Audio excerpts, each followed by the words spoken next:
నమస్కారం గురుగారు. శ్రీమాత్రే నమః. గురుగారు, మనమైతే కనుక ప్రతి రాశికి సంబంధించిన క్షేత్రం గురించి అయితే క్లియర్గా తెలుసుకుంటూ వస్తున్నాము. ఇప్పుడు వచ్చేసి కర్కాటక రాశి దగ్గర ఉన్నాం గురుగారు. ఈ కర్కాటక రాశి వారు అంటే ముఖ్యంగా వివాహం కోసమని, సంతానం కోసమని, లేకపోతే వ్యాపార అభివృద్ధి, లేదా చదువులో ఉన్నా కూడా, విద్యార్థి దశలో ఉన్నా కూడా అభివృద్ధి కోసం ప్రయత్నిస్తూ ఉంటారు కదా. వాళ్ళకున్న కష్టాలు తొలగిపోవాలి అంటే ఏ క్షేత్రాన్ని దర్శించుకోవాలంటారు గురుగారు? ఫస్ట్ ఆఫ్ ఆల్ మనం ఈ కర్కాటక లగ్నం వారి గురించి వాళ్ళ యొక్క సహజ కొన్ని విషయాలు, సహజంగా కొన్ని లక్షణాలు అవి చెప్పుకొని మనం క్షేత్రంలోకి వెళ్దాం. కర్కాటకం వారికి ఉండేటువంటి ప్లస్ మైనస్ ఏమిటి? కర్కాటక లగ్నంలో ఎవరైనా జన్మించారు అంటే వాళ్ళ మెయిన్ ఇది ఎలా ఉంటుందంటే వాళ్ళకి ఎమోషన్స్ ఎక్కువగా ఉంటాయండి. చాలా ఎమోషన్స్ ఎక్కువగా ఉంటాయి. రక్షణ ఎప్పుడు కూడా వాళ్ళు ఎలా ఉంటుందంటే వాళ్ళకి పోషణ రక్షణ లక్షణం ఎక్కువగా ఉంటుంది. అంటే ప్రొటెక్షన్ అండ్ ఫీడింగ్ ఇది చాలా ఎక్కువగా ఉంటుంది వీరికి. మీరు గమనించండి కావాలంటే. ఎమోషన్ ఉంటారు, మదర్లీ నేచర్ ఎక్కువగా ఉంటుంది. ఇది ఎక్కువగా ఉండేటువంటి లక్షణాలలో ఉండేటువంటి ఇది. అట్లాగే వీళ్ళకి 10th లార్డ్ మార్స్ అవుతాడు వీళ్ళకి. అంటే కర్మకారకుడు ఎప్పుడైతే కుజుడయ్యాడో పని చేస్తే ఒక రాక్షసంగా చేసేస్తారు పని. ఇంకా మనం నెంబర్ 1లోకి వెళ్ళిపోవాలని, ఇంకా లేకపోతే ఏముండదు, ప్రశాంతంగా నిద్రపోదాం అన్నట్టుగా ఉంటుంది. ఎందుకంటే చంద్రుడు మనస్కారకుడు కదా, ప్రశాంతంగా ఉందాం, పనిలో దిగితే ఇంకా అసలు రకరకాలుగా పనిచేయడం అనేటువంటిది ఉంటుంది. అయితే మీరు గమనిస్తే ఈ కర్కాటకం వారికి వీళ్ళ లగ్నం, ఈ లగ్నం వాళ్ళకి వీళ్ళ జాతకం అద్భుతమా లేకపోతే కొంచెం ఇబ్బంది పడేదా లేకపోతే అసలు బాగాలేదా అని చెప్పడానికి వీళ్ళ పేరు మీద ఎర్లీ ఏజ్లోనే ఏదైనా ప్రాపర్టీస్ కొనుక్కున్న వీళ్ళకి వచ్చిన మంచి జాతకం అని చెప్పచ్చు. ఇంకా అందులో డౌట్ లేదు. అంటే వాళ్ళ పేరెంట్స్ కానీ వాళ్ళకి కానీ ప్రాపర్టీస్ వచ్చాయి అంటే ఇట్స్ గుడ్. కష్టాలు అంటారా మధ్య మధ్యలో వస్తాయి పోతాయి. జనరల్గా వచ్చే కష్టాలు, బిజినెస్లో అప్ అండ్ డౌన్స్, నేను వీటి గురించి మాట్లాడతాను. జాతకం మంచిదా కాదా, హౌ వి డిసైడెడ్, వీళ్ళ పేరు మీద ఎర్లీగా వీళ్ళకంటూ విద్యా విషయంలో బాగుంది, ప్రాపర్టీ విషయంలో బాగుంది వీళ్ళకి అంటే ఇట్స్ గుడ్. ఇంకా అందులో డౌట్ లేదు, మనం చెప్పుకోవచ్చు. ఇంకొకటి ఏంటంటే మీరు గమనిస్తే కనుక వీళ్ళు ఖచ్చితంగా సంతానం తర్వాతే వీళ్ళ కెరియర్ అనేటువంటిది డెవలప్ అవ్వడం స్టార్ట్ అవుతుంది. ఒక కెరియర్ అనేది సెట్ అవుతుండదు సంతానం పెరుగుతున్నా కొద్ది. అయితే ఈ యొక్క కర్కాటకం వారికి అసలు ఉపాసనా దేవత ఎవరు, ఏ క్షేత్రానికి వెళ్ళాలి, ఇది పర్టికులర్గా తీసుకుంటే వీళ్ళు ఉపాసించాల్సినటువంటి దేవత సుబ్రహ్మణ్యేశ్వర స్వామిని. వీళ్ళు ఎంత సుబ్రహ్మణ్యేశ్వర స్వామి చిన్న విగ్రహం ఉన్నా కూడా పెట్టుకొని కొంచెం పసుపు కుంకుమ గంధం కలిపిన వాటర్తో అభిషేకం కనుక చేస్తే వీళ్ళ లైఫ్లో సుబ్రహ్మణ్య స్వామి ఆరాధన కెరీర్లో ఒక టాప్ పొజిషన్లోకి తీసుకెళ్తుంది. ఇది ఇంటర్లింక్, ప్రతిదీ కూడా ఒక లింక్. ఇంకా వీళ్ళ దశమాధిపతి ఎవరు, వీళ్ళకి ఏ దశ నడుస్తుంది, అదంతా పర్సనల్ చార్ట్ చూసినప్పుడు చెప్పే అంశాలు. బట్ ఒక ఇన్ జనరల్గా ఒక విషయాన్ని కనుక తీసుకుని కర్కాటక లగ్నంలో పుట్టారు అంటే స్థిరంగా ఉండే రాసులు ఏం చెప్తున్నాయి అనే విషయాన్ని తీసుకుంటే సుబ్రహ్మణ్యేశ్వర స్వామి. అలాగే ఇప్పుడు వీరికి కర్కాటకం నుంచి 9వ భావంలో శని సంచారం జరుగుతుంది. సో 9th హౌస్లో ఎప్పుడైతే శని సంచారం జరుగుతుందో శని ఇంకొక నెక్స్ట్ ఇయర్ ఆల్మోస్ట్ మార్చ్ ఏప్రిల్లో మారిపోతున్నాడు. సో అప్పటి వరకు కూడా ఈ కర్కాటక లగ్నం వాళ్ళు విష్ణు ఆలయాలకు వెళ్ళొచ్చు. కానీ వీళ్ళు అంటే వీళ్ళ లైఫ్ మొత్తం కూడా ఏ ఆలయాలకు వెళ్తే మంచిది అంటే దక్షిణామూర్తి ఆలయం కానీ దత్తాత్రేయుడు ఆలయానికి కానీ వెళ్తే మంచిది. ఇప్పుడు విష్ణువు కానీ లేకపోతే కాలభైరవుడు ఆలయాలకు కానీ వెళ్ళొచ్చు. 9లో శని నడుస్తున్నాడు కాబట్టి ప్రస్తుతం ఉండేటువంటి గోచారం కూడా చూపిస్తూ ఉంటుంది. మరలా వీళ్ళ పర్సనల్ చార్ట్లో ఉదాహరణకి 9లో ఏదైనా గ్రహం ఉందనుకోండి, ఇప్పుడు రకరకాల గ్రహాలు ఉంటాయి కదా, 9వ స్థానంలో ఉండొచ్చు, ఉండకపోవచ్చు, లేదా 9వ అధిపతి వెళ్ళి ఇంకో గ్రహంతో కలవచ్చు. ఉదాహరణకి ఎవరికైనా ఎనీ లగ్నం వారికి 9లో రవి ఉన్నాడు, ఖచ్చితంగా వాళ్ళు సూర్య ఆలయాలకు వెళ్ళాలి. అంటే వీళ్ళకి 9వ అధిపతితో పాటు రవికి సంబంధించింది కూడా వెళ్ళాలి. అప్పుడది ఇంకా బాగా పాజిటివ్ అవుతుంది. ఎలా అంటే ఇప్పుడు చూడండి, మనకు ఒక్కోసారి మనం డాక్టర్ గారి దగ్గరికి వెళ్ళినప్పుడు ఒక్కోసారి ఒక టాబ్లెట్ వేసుకొని తగ్గిపోద్ది అంటే ఒక్కోసారి కాంబినేషన్స్ ఇస్తాడు, ఇది ఇది ఇది 3 వేసుకోండి అంటాడు. 3 ఎందుకండి అంటే మీకు ఇన్ఫెక్షన్ పోవడానికి ఒకటి, బలం రావడానికి ఒకటి, ఇంకోటి ఏదో నిద్ర రావడానికి ఒకటి అంటాడు. ఈ 3 అవసరం అసలు అంటే మీకు ఇన్ఫెక్షన్ పోవద్దా అని అడుగుతాడు. అలా మనకి 9వ భావాధిపతిని మనం ఎలా అయితే క్షేత్రనాథుడిగా ఎలా ఫీల్ అవుతామో 9లో ఉండే గ్రహం కూడా అంత ఇంపార్టెంట్. అది 3 రకాలుగా ఉంటుంది. ఒకటి వీళ్ళ పర్సనల్ చార్ట్లో 9లో రవి ఉన్నాడు, సూర్యాలయాలు చంద్రుడు ఉన్నాడు రాజరాజేశ్వరి అమ్మవారి ఆలయం, కుజుడు ఉన్నాడు సుబ్రహ్మణ్యేశ్వర స్వామి ఆలయాలు, లేకపోతే ఆంజనేయ స్వామి ఆలయాలు. అగ్నితత్వ గ్రహ రాశి అయితేనేమో నరసింహస్వామి ఆలయాలకు వెళ్ళాలని చెప్తాం. అలా కాకుండా బుధుడు ఉన్నాడు అనుకోండి, విష్ణు ఆలయాలు వెళ్ళాలి. గురువు ఉన్నాడు, దత్తాత్రేయుడు ఆలయాలు, ఏదైనా గురుస్వరూప సంబంధించినవి ఇట్లాంటి వాటికి వెళ్ళొచ్చు. అండ్ అదేవిధంగా శుక్రుడు ఉన్నాడు, ఖచ్చితంగా లక్ష్మీ ఆలయము అమ్మవారి ఆలయాలు వెళ్ళాలి.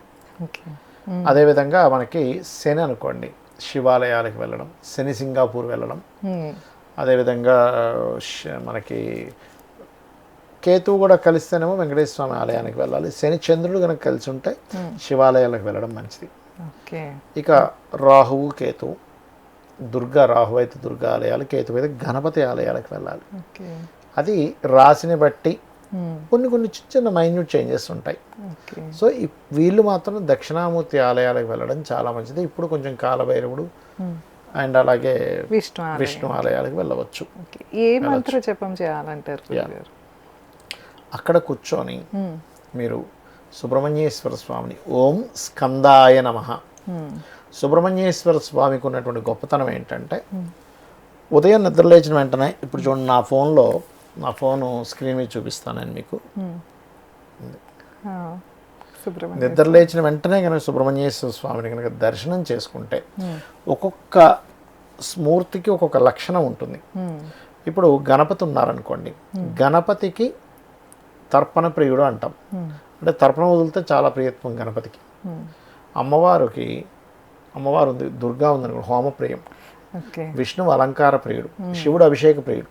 సుబ్రహ్మణ్యేశ్వర స్వామిని చూసినంత మాత్రం చేత ఆయన చాలా ఆనందిస్తాడు, అతని అనుగ్రహం కలుగుతుంది. జస్ట్ దర్శనం చూస్తే చాలట, అంత గొప్పది సుబ్రహ్మణ్యేశ్వరం. కాబట్టి కర్కాటక లగ్నంలో పుట్టిన ఎవరైనా కానీ ఉదయం నిద్రలేచిన వెంటనే ఫోన్లో ఎలాగ మనకున్న అలవాటు ఏంటి, పొద్దున్నే ఫోన్ చూసి టైం చూసుకుంటాం, లేకపోతే రాత్రి మెసేజ్ చేసి చూస్తాం, లేదా పొద్దున్నే మెసేజ్ చేస్తా అన్నాడు ఏమైందని చూస్తాం, రాత్రి వెయిట్ చేసి ఆయన మెసేజ్ చేస్తాడని చేయలేదు ఏమైందని చూస్తాం.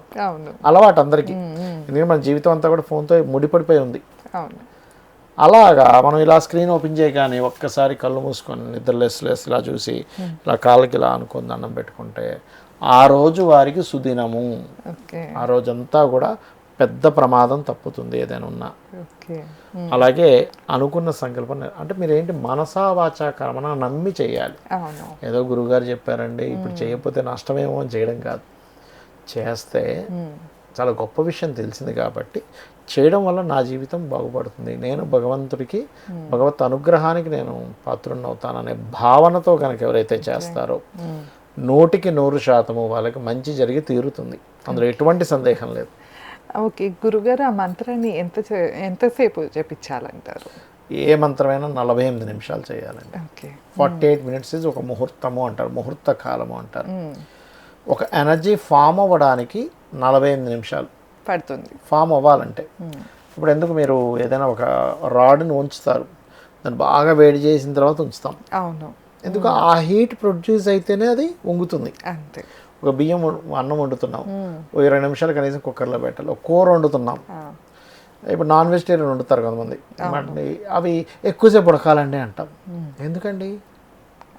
అంత టైం పడుతుంది. అంతే. పళ్ళు నయం ఉడుకోబెట్టుకోకుండా డైరెక్ట్ తినేవచ్చు మనం ఫలాల్ని, అవునా కదా? అవును. అట్లాగా ఒకదానికి ఒక హీట్ ప్రొడ్యూస్ అవ్వడానికి, అది వంటగా తినడానికి ఎలా అయితే మారడానికి ఎలా అయితే ఉంటుందో, భగవత్ అనుగ్రహం కలగడానికి మీరు చేసే మంత్రానికి ఇంత సమయం అనేటువంటిది ఉంది. అయితే మీరు తారాస్థాయికి వెళ్ళిపోయినప్పుడు, ఇప్పుడు గొప్ప గొప్ప యోగులు ఉన్నారు. ఇప్పుడు మనం మామూలుగా ఏదైనా ఒక మంత్రం చేసి దేవతని పట్టుకోవాలి అంటే ఇన్ని లక్షల జపం లేకపోతే ఇన్ని వేల జపాలని చెప్తూ ఉంటారు, అప్పుడు నీకు దర్శనం ఇస్తుంది అంటారు. రామకృష్ణ పరమహంస లాంటి వారికి ఒక మాల తిప్పగానే దేవత దర్శనం ఇచ్చేదట, ఒకటే మాల 108 సార్లు మంత్రం ఇలా అనుకోగానే దర్శనం ఇచ్చేదట. వాళ్ళకి ఎలాగ సాధ్యము అంటే వాళ్ళకుండే నమ్మకం అంత గొప్పది. దేవత అక్కడ ఉంది అని నమ్ముతున్నాడు, ఆ మంత్రం మీదే పూర్తిగా భక్తి శ్రద్ధ భావన పెడుతున్నారు, చేస్తున్నారు, కనబడుతుంది. క్షేత్రానికి వెళ్ళడం వల్ల ఏమవుతుందంటే మొట్టమొదటిగా మన కర్మలు దగ్ధం అవుతాయి. క్షేత్రం మహిమంత గొప్పది. మీరు శ్రీశైల క్షేత్రం గురించి ఒక మాట చెప్తాను. ప్రతి ఒక్కరు కోరుకునేది అంటే మోక్షం. అవును. అంటే ధనం కోరుకుంటాము, అధికారం కోరుకుంటాం, సుఖంగా ఉండాలని కోరుకుంటాం, అవన్నీ కాదు. చివరికి మోక్షమనే అనుకుంటాం. ఒక ఏజ్ వచ్చేసాక "అబ్బా, నాకు ఈ మోక్షం, ఈ కష్టాలు ఏంటి" అనుకుంటాం. శ్రీశైల భ్రమరాంబిక, మల్లన్న భ్రమరాంబిక దర్శనం అంటే ఎవరైతే శ్రీశైలం మీద అడుగు పెడతారో ఒక వ్యక్తి తన శ్వాస అయిపోయిన తర్వాత, మరణించిన తర్వాత ఏం చూస్తారంటే తెలుసా, ఇతను శ్రీశైలం మీద అడుగు పెట్టాడా, ఇంకా మోక్షం, ఇంక జీవితం, ఇంక జన్మ లేదు. ఓకే. జన్మలు ఇంకా లేదు. ఇంకా అంటే వాళ్ళు ఏ పాపాలు చేసినా కూడా గురుగారు చెప్తానండి. అసలు ఫస్ట్ మీరు అక్కడికి వెళ్ళాలంటే వాళ్ళ పాప పరిహారం మొత్తం అయితే అక్కడికి వెళ్ళలేరు. ఓకే. వాళ్ళకి ఆ బుద్ధి పుట్టేలా చేసేది వాళ్ళ పాపాలన్నీ దగ్ధమైపోయేటువంటి స్థితికి వచ్చినప్పుడే. ఇప్పుడు అక్కడికి వెళ్ళగానే ఆటోమేటిక్గా సెట్ అవుతుందండి. ఎందుకంటే మీరు ఇప్పుడు అన్నారు కాబట్టి ఒక విషయం చెప్తా, పాపాలు చేసిన అన్నారు కాబట్టి మీకు ఒక విషయం చెప్తా. శ్రీశైలంలో శిఖర దర్శనం అని ఉంటుంది. నీళ్ళల్లో చూస్తారు. ఒక పాయింట్లో నిలబడితే ఆ నీళ్ళలో కనబడుతుంటుంది శిఖరం. తెలుసు కదా మీకు? తెలుసు. దానికి ఒక కథ ఉంది, అంటే ఒక వృత్తాంతం ఉంది. కథ అంటే నిజంగా జరిగిన అంశం ఉంటుంది. ఎవరైతే దాన్ని చూస్తారో అన్ని పాపాలు పోయినట్టే అని ఈశ్వరుడే చెప్తాడు.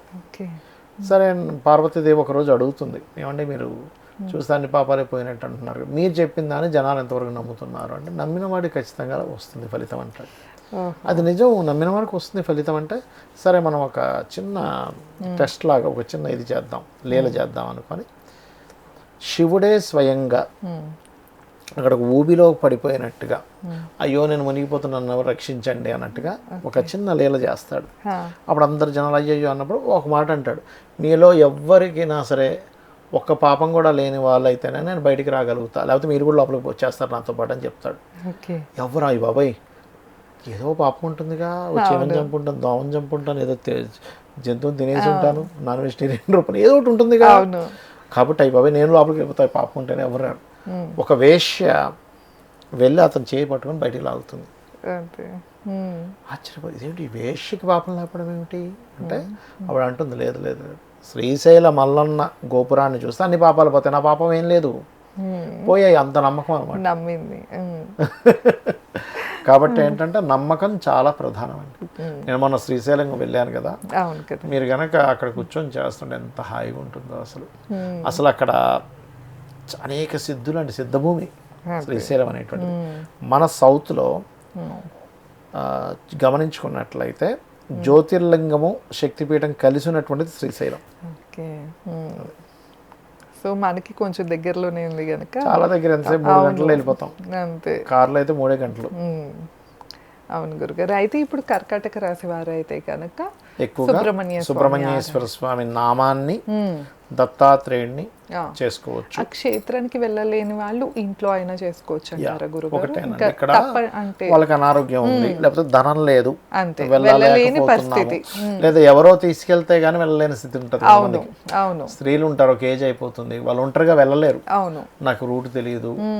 ఇప్పుడంటే కొంచెం ఫాస్ట్ అయింది కాబట్టి అందరూ వెళ్ళిపోగలుగుతున్నారు, కానీ రూట్ తెలియదు, ఎవరో తండ్రో కొడుకో లేకపోతే భర్తో తీసుకెళ్ళాలి.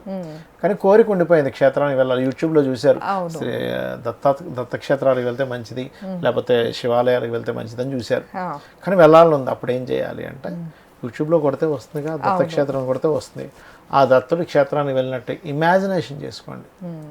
కలియుగంలో ఉన్న గొప్పతనం ఏంటంటే, మీకు ఎగ్జాంపుల్, ఒక 1000 గోవులు గోశాల పెట్టాలని ఉంది మీరు, కానీ కుదరట్లేదండి, స్థలం ఉండాలి కదా, లేకపోతే దానం చేయాలంటే అది డబ్బులు ఉండాలి. 1000 గోవులు అంటే మామూలు విషయం. ఒక గోవు 1,00,000 వేసుకున్నా కూడా 1000 గోవులు అంటే ఈజీగా ఒక 10 లక్షలు కదా, అలా 10 లక్షలు కాదు, ₹1 కోటి కదా, 10 కోట్లు కదా, ఎక్కడవుతుంది?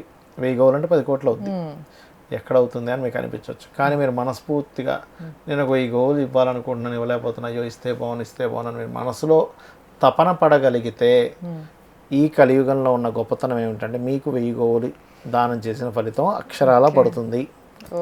అందుకే కలి సాధువు అంటారు. అంటే కలియుగం చాలా గొప్పది, ఇన్ని యుగాల కంటే చాలా గొప్పది అంటారు. ఎందుకంటే మీకు కొన్ని రోజుల్లో, కొన్ని గంటల్లో, కొన్ని క్షణాల్లో మీకు ఆ సిద్ధులు వచ్చేస్తుంటాయి కలియుగంలో. ఓకే. ఆహా. అందుకని. అప్పట్లో ఎన్నో వేల వేల సంవత్సరాలు పట్టేది. సంవత్సరాలు అలా ముక్కు మూసుకొని జపాలు చేస్తే కానీ కనబడేది కాదు. అవును. ఓకే. సో నమ్మకంతో చేసుకుంటే గనక ఇప్పుడు నమ్మకమే, ఈజీగా అవుతుంది. అన్నిటికీ కూడా నమ్మకమేనండి. నమ్మకము అనేది ఎక్కడైతే ఉంటుందో అక్కడ భగవంతుడు ఉంటాడు. హిరణ్యకశిపుడు ప్రహ్లాదుడి చరిత్ర అదేగా. అవును. ఎక్కడున్నాడంటే అన్నిటిలో ఉన్నాడు. ఈ స్తంభంలో ఉన్నాడు కొడితే స్తంభం నుంచి బయటకు వచ్చాడు. అవును. అలా అనమాట. తప్పకుండా గురుగారు. సో విన్నారు కదా, కర్కాటక రాశి అలాగే లగ్నం గురించి ఏ క్షేత్రంకి వెళ్తే కనుక వాళ్ళకి శుభం జరుగుతుందో తెలుసుకున్నాము. ఇంకా మీకు ఏమైనా సందేహాలు ఉన్నాయి అంటే కామెంట్ సెక్షన్లో తెలియజేయండి. ఎలాంటి సమస్యలతో ఇబ్బంది పడుతున్నా గురువుగారిని సంప్రదించాలి అంటే స్క్రీన్ పైన స్క్రోల్ అయ్యే నెంబర్కి కాంటాక్ట్ అవ్వచ్చు. ధన్యవాదాలు. నమస్కారం. శ్రీమాత్రేయ నమః.